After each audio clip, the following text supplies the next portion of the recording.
Supply ng karneng baboy abay inaasahang magre-recover daw sa mga susunod na linggo.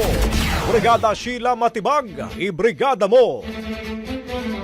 Brigada Live Report.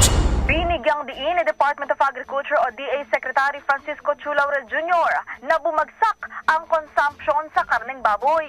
Sa isang ambush interview, sinabi ni Laurel na kadalasang malaki ang demand sa baboy dahil galing pa sa Christmas season. Pero ngayon, bumagsak umano ang consumption at naubos din ang supply. Sa kabila niyan, inaasahan naman ng DA na magre-recover ang supply ng naturang karne sa susunod na 3 linggo.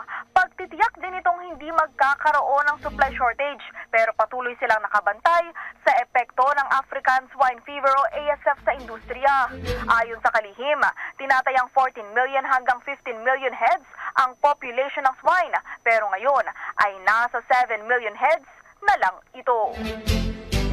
In the heart of changing lives, ito si Brigada Sheila Matibag ng 15.1 Brigada News FM Manila, The Music and News Authority. Brigada Balita Nationwide. Ang bahaging ito ay hatid sa atin ng Maxan Mangosteen Santon Coffee. Max Healthy, Max Sarap.